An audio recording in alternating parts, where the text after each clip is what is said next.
श्री रामकृष्ण परमहंस का जन्म 18 फरवरी 1836 को बंगाल के हुगली तालुका के कामार नाम के गांव में ब्राह्मण परिवार में हुआ। 5 वर्ष की अवस्था में उनकी बुद्धि और स्मृति ने सभी को आश्चर्यचकित कर डाला। शैशवावस्था में बालक गदाधर अपने पूर्वजों की नामावली, असंख्य देवी देवताओं के स्त्रोत तथा रामायण महाभारत की कथा मुखाग्र करते। बालक गदाधर को कलकत्ता में पुरोहित का कार्य करने को कहा गया।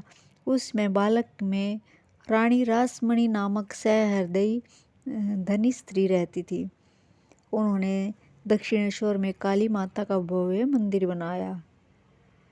इसी मंदिर में गदाधर जी को घर की तरह रहकर आध्यात्मिक साधना में आगे बढ़ने का अवसर प्राप्त हुआ। युवा गदाधर खूब भक्ति भाव से प्रतिदिन माता जगदम्बा की पूजा करते। दूसरे पुजारियों की सेवा से उन्हें संतोष नहीं होता। दूसरे पुजारियों की तरह वे धन, मान व भौतिक सिद्धियों की प्राप्ति के लिए प्रार्थना नहीं करते, बल्कि उन्हें तो भगवती का साक्षात दर्शन करने की उत्कट इच्छा थी। माँ के सामने घंटों बैठकर दर्शन के लिए प्रार्थना करते। दर्शन की व्याकुलता इतनी बढ़ गई कि एक दिन विरह के कारण अपने जीवन को समाप्त करने का निश्चय किया, और जैसे ही ऐसा करने को उद्यत हुए उसी क्षण उन्हें जगदम्बा माँ के तेजोमय रूप का दर्शन हुआ। वे दिव्य आनंद समाधि में लीन हो गई।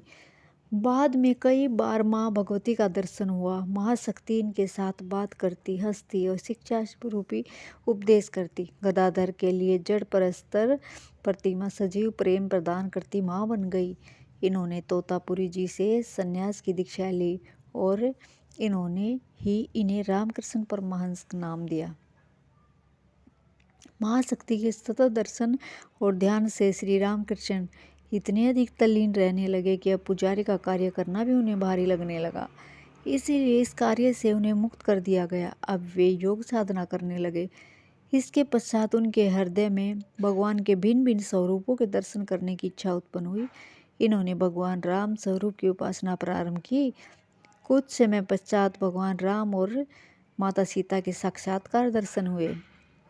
1862 ईस्वी में श्री रामकृष्ण ने तंत्र शास्त्र में निपुण एक तपस्विनी के मार्गदर्शन में साधना प्रारंभ की।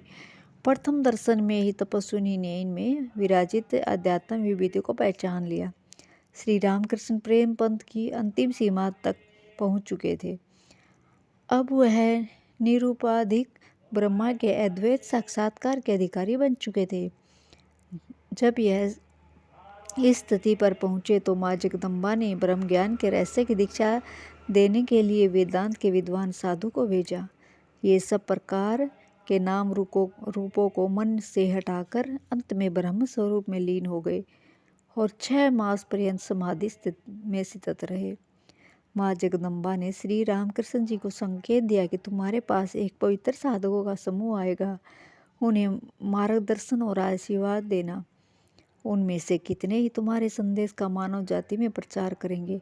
अपनी साधक मंडली में अग्रगण्य शिष्य नरेंद्र नाथ में इन्होंने भावी नेता बनने की शक्ति का अनुभव किया। इन्होंने अपनी साधक मंडली की संभाल रखते हुए बंधुत्व को सुदृढ़ बनाने का महान कार्य नरेंद्र नाथ को सौंपा, जो आगे चलकर स्वामी विवेकानंद के नाम से विश्व में विख्यात हुए। 1886 को स्वामी रामकृष्ण ने महासमाधि में प्रवेश किया। अंत समय से 1 वर्ष पूर्व इन्हें गले का कैंसर हो गया। श्री रामकृष्ण जी आध्यात्म तत्वों के दृष्टा थे। ऋषि मुनियों, पैगंबरों और शास्त्रों में उपदेश किए हुए सत्य पर उन्हें अपार श्रद्धा और संतोष था। वास्तव में श्री रामकृष्ण परमहंस ने अपने जीवन द्वारा हिंदू धर्म और आर्य संस्कृति के महान आदर्श को प्रकट किया। धन्यवाद।